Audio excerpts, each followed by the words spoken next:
Potovati v ZDA ni tako enostaven, da kar spakiraš kufre pa greš. Tako da midva sta tukaj zato, da vam poveva, kaj vse rabite, preden se odpravite v Ameriko.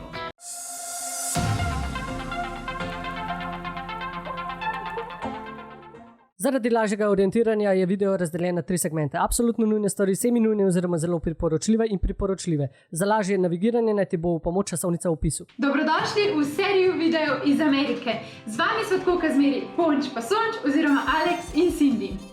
V prejšnjem videu sva vam povedala 5 stvari, ki so se v bistvu nama zdele najboljše za obisk ZDA, zahodne ZDA. Tako da, če se ga niste pogledali, ga hitro skočite pogledati, se bo klele nek na vrh parpelov. V tem videu vam bova predstavila, kaj v bistvu morate vse pripraviti, preden spakirate kovčke in se odpravite v ZDA. V naslednjem videu pa bova v bistvu predstavila vse najine stroške, ki so nastali tekom najinega enomesečnega potovanja. Vse bova razčlenila in vam tudi povedala končno cifro.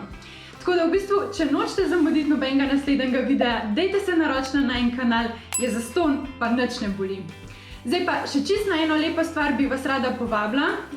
28. se pravi v nedeljo, 28. februarja ob 19:30 bova imela potopis najinega celotnega road tripa po ZDA, kjer bova vse do potankosti predstavila, na koncu pa bomo imeli tudi Q&A, tako da naj boste lahko vprašali, kar boste hoteli. Naštimite si reminderje in se vidimo. Ta potopis ni zdrav, če ste v slabem finančnem zdravju, zaradi tega, ker potem, ko ga boste pogledali, boste hoteli še isto sekundo jeti. Tako da ne boste rekli, da vas nismo prej upozorili.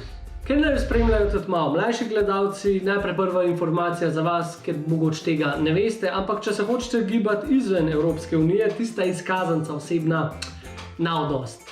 Za potovanje širno v svet oziroma dotično v ZDA boste rabili kar ta velik poten list. No, druga stvar, za slovenske državljane viza za ZDA ni potrebna. Kar pa je potreben je pa, da izpolnite, se pravi, elektronski sistem za avtorizacijo potovanja, v bistvu ESTA, skrajšano. To je v bistvu en tak elektronski obrazec, ki ga na netu izpolnite, napišete pač svoje podatke, čisto osnovno, napišete, kje ste potovali v prejšnjih državah. Ja, je treba, ker mogoče vas znajo zavrniti, če ste šli v kakšen Irak. Ja, tisto zna biti kar problem. V glavnem, to se vam splača izpolniti dosti prej, zato ker traja nekaj časa, da vam pač to ESTO odobrijo. Stane pa $14. Zdaj, kar bodite pozorni, je, da obvezno se registrirate na uradni spletni strani. Bova tudi midva spodaj v opisu pustila pač link do te uradne spletne strani. Namreč poraja se ful enih fake oziroma ponaredkov te spletne strani, ki vas pač dobesedno uberejo in pol ne boste mogli vstopati v ZDA. Tako da bodite pozorni pa se registrirajte na ta pravi strani. Pa še ena pomembna stvar, preden pač izpolnjujete ESTO, imejte že rezervirano ta prvo nočitev v ZDA. Morate namreč pri izpolnjevanju ESTE vnesti prvi naslov, kjer boste bivali, ko pridete v ZDA. To je pač obvezen podatek, tako da ja, še ena stvar, ki jo morate paziti, preden se lotite izpolnjevanja ESTE. No, poleg še letalske karte so v bistvu te 2 oziroma 3 stvari edine, ki so res nujne, da pač lahko vstopite v ZDA. Zdaj pa nekako prehajamo na stvari, ki pač niso obvezne, so pa zelo priporočljive in zaželjene. Prva na tem seznamu zelo priporočljivih stvari je seveda zdravstveno zavarovanje za tujino. Tista evropska kartica modra vam itak v Ameriki ne velja. Kaj pa je še več, v bistvu v Ameriki so stroški zdravljenja, ki poznate iz raznih filmov, zelo, ampak res zelo dragi. My insurance does not cover PMS. Tako da, midva sva sklenila najvišje možno zavarovanje, kar obstaja. Najdla sva milijonsko zavarovanje pri Vzajemni, ki v bistvu po mojem je edina zaenkrat v Sloveniji, ki ponuja toliko visoko kritje. Rekla sva, bova rajš na varni strani klinca, ne boh ve, kva se lahko zgodi. Pa v bistvu niti ni toliko drago, koliko je bilo nekih 80 evrov za cel let, ja. Za cel let. In to je še druga stvar. Fajn je mogoče sklepati, če veste, da boste kaj več potovali, ker valjda ne velja samo za Ameriko, velja pač kjerkoli v tujini. Tako da če potujete 80 evrov, pa da si do milijona krit, very good investment. Denar in pa kreditne kartice. Američani so zelo naklonjeni kreditnim karticam, tako da v bistvu keša kot tako rabiš zelo malo. zelo malo. Midva v bistvu denar so največ, oziroma gotovino so največ uporabljala na kakšnih mestih, ker se nam je zdelo, da je mogoče tako malo čuden, da mogoče ni varen, da ne jo bojo uropali v smislu, ne vem, da terminali niso ta pravi, da bi nam kaj dol pobrali, kaj taga. To so sploh kakšne zakotne bencinske črpalke, kaj taga. Ampak kar se trgovine tiče, Walmartov in teh stvari, restauracije, to je vse na kartico brez problema. Ampak kreditna kartica niti ni tako pomembna zaradi plačevanja, kolikor je mogoče zaradi rentanja avtomobila. In govorimo o kreditni kartici, ne o debetni kartici. Če hočete najeti avto v ZDA, rabite kreditno kartico, debetnih ne jemljejo. Tako da, če nimate tega, pa če bi radi rentali avto, dajte si kreditno kartico prej zrihtati pri vaši banki. Ja, no tudi na splošno, na raznih terminalih Maestro kartic kar niso sprejemali. Pač mogo si imel nek Mastercard ali pa Vizo. Tako da tudi drugje je zelo priporočljiva kreditna kartica. Tudi še en zanimiv primer je bil recimo na določenih bencinskih črpalkah, oziroma na večini, ja, kreditna kartica, edina ena je, ena veriga, ki je, ki pa sam Maestro, ki sprejema tudi Maestro, pa če z Maestrom pa lačaš še je cenej benzin. Mi da smo pa vedela, da pač je kreditna kartica osnova in smo Maestro kartico celo doma pustila. Kar hoče povedati je, zaradi tiste ene bencinske črpalke se vam ne splača sabo jemati, kreditna kartica pa nekaj gotovine bo čisto zadost. No, zdaj nekaj, kar vam še res priporočava, je, da si naredite nek okviren plan potovanja in pa temu primerne rezervacije. Zdaj, sploh, če potujete v visoki sezoni. Midva namreč sva v bistvu odletela iz Slovenije konec junija in sva bila pa v bistvu še cel julij tam, kar se šteje lih za pač visoko sezono, ta high season, pa mislim, da se tudi avgust šteje še v tom. Kar pomeni, da malo je bilo smotan, zvedela sva, da bi bilo zelo priporočljivo, da si vsa prenočišča prej rezervirava. In po eni strani je to ful dober, po drugi strani pa ful slabo. Zdaj, zakaj je slabo? Mi da sem nekako rada spontana, pa pač si nekako sprot delava plane, pa če vidiš, da ti je nekje ful všeč, se pač tam zadržiš malo več časa, če ti nekje ni všeč, greš pač naprej. Zdaj, če si pa narediš vse naprej v načrt, pa pač imaš vse že rezerviran, ne moreš ti kar skenslati nekega prenočišča, ker se ti pač cel naslednji plan poruši. In ful je bil problem, zdaj več o tem seveda v potopisu, ker se bo vsemu ful podrobno posvetila. Ampak naju je ta čas kar dost preganjal, pa dost tepel, ker so hud plan si naredila. Too damn much. No, zdaj, zakaj pa je dobro, da imaš vse rezerviran, sploh če si v visoki sezoni, je pa to, ker v bistvu po eni strani si odrešen tega, pa ne rabiš iskati nekih prenočišč, po drugi strani pa v bistvu sva še lahko ujela neka prenočišča, ki so bila dost poceni, ki bi verjetno, če bi na vrat na nos kaj prišla, bi bilo že vse zaseden, kar je zelo tipično za to visoko sezono. Kar se rezervacij tiče, misliva tudi vstopnine. Midva glih zaradi tega, ker nisva prej rezervirala, sva oziroma nisva videla recimo Alcatraza. Alcatraz je sploh znan, da je baje že 3 mesece vnaprej rezerviran. Tako da, sej se, mislim, spet je verjetno malo odvisen, koliko vas je pa to, ampak dajte res te malo bolj bogate ali pa znane turistične atrakcije, dajte se jih prej rezervirati, da sigurno pridete noter. Nama je pač zelo žal, da Alcatraza nisem videla. Druga taka je recimo Antelope Canyon. Tam so za laž ujela, da je bil prosto mesto glih za 2 osebi in da so pač šla. In tako, kot je Cindy rekla, imela sva plan samo čas tisti dan, ker potem naprej sva bila že spet vezana na prenočišča, kar pomeni, da ko sva bila tam, sva imela samo tistih 12 ur časa, da se to vidva. In če ne bilo prej teh 2 mest, tudi tega ne videla. Tako da ja, kot sva rekla, za določene stvari si je fajn rezervacije narediti vnaprej. In tretja stvar, rezervacija avta, pač rent-a-car. Rent-a-car? Rent-a-car. Kot sva rekla, ni zdaj to nujen, ker vsi vemo, lahko to tam narediš, ampak zakaj midva priporočava, da se to naredite prej? Prva stvar, prišparaš cajt. Ker si v bistvu že doma vse pogledaš, kaj bi rad, kako bi rad, si poklikaš, rezerviraš, tako da, ko prideš kaj, greš samo do okenca, jim pokažeš, prevzameš avto, pičiš. Ne da se moraš tam še zmišljati, pa gledati, kaj bi, pa kjero ponudbo, pa kjero zavarovanje, ki mimo grede, tam ne ponujajo sploh vseh zavarovanj. Je fajn pač, da to pogledaš že doma, pa da dobiš kakšen full kasko, če slučajno ga tam ni. Redki primeri, ampak se zgodi. Tako da to je prva stvar, pač paraš čas. Druga stvar je pa, da se izogneš temu, da ta kratko potegneš. Ker namreč, ko prideš, ti ponujajo marsikaj, pa to bi še, pa uno, pa tretje, tebi se tam mudi, najhitreje bi rad šel in itak mogoče pa narediš napako in nekaj vzameš, kar na koncu niti ne rabu. V glavnem, za voljo ne narediti slabe odločitve, je bolj to vse prej imeti zrihtan. Plus, kljub temu, recimo midva sva prek Rentercalsa vse rezervirala, sva prišla, ki je pokazala, pa so nama še glitko hoteli uturiti scene, tako da držite se tega, kar ste doma poklikali.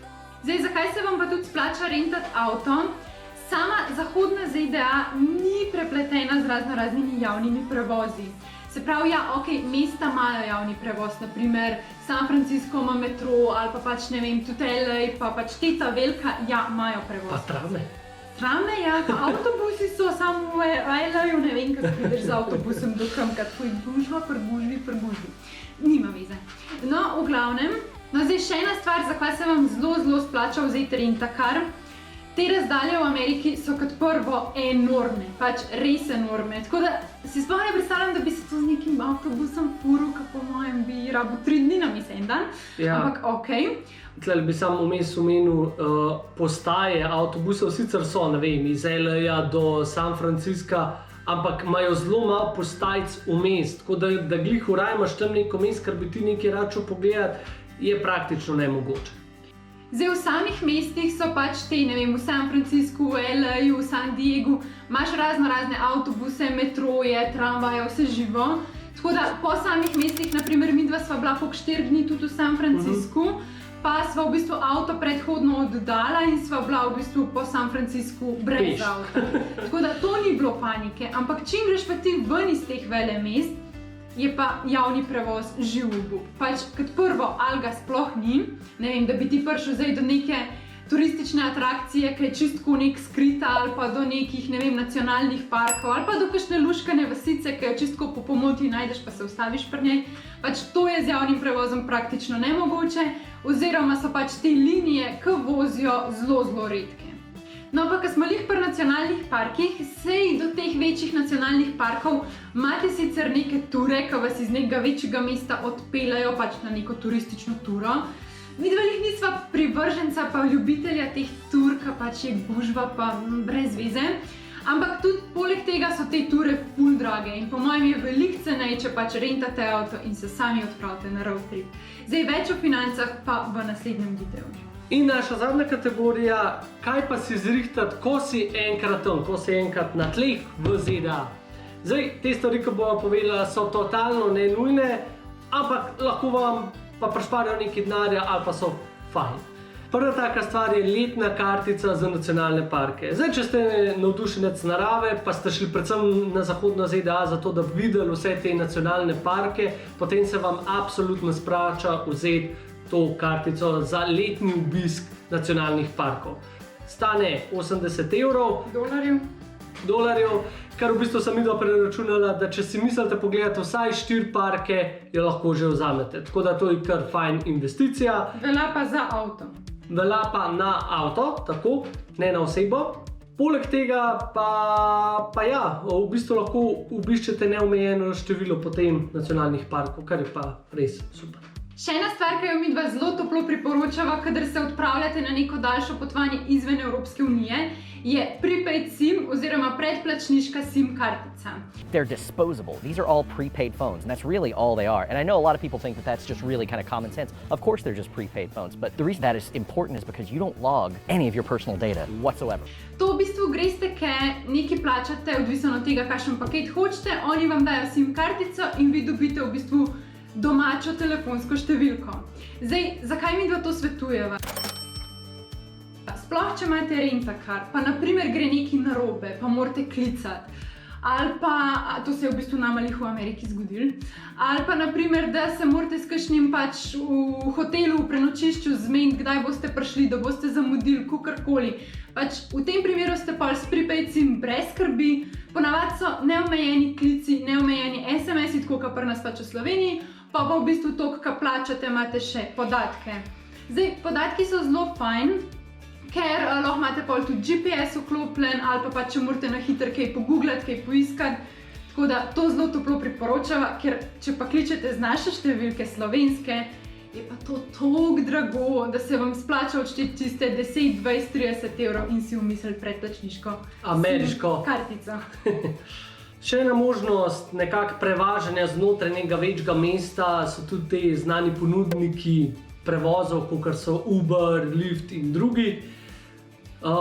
In če mislite, oziroma mi pa priporočava, da znotraj mesta se pač prevažate z Uberom pa Lyftom, dajte si prej zdownloadati aplikacije, ponavadi dobiš kakšne bonuse za prvo vožnjo ali kaj takega, ali pa če potem prijatelju pošleš oziroma ga povabiš v aplikacijo, pa tudi če dobiš neke bonuse, v glavnem, to si tudi prej zdownloadajte in bo ful fajn, ker pač padete kakšen evro.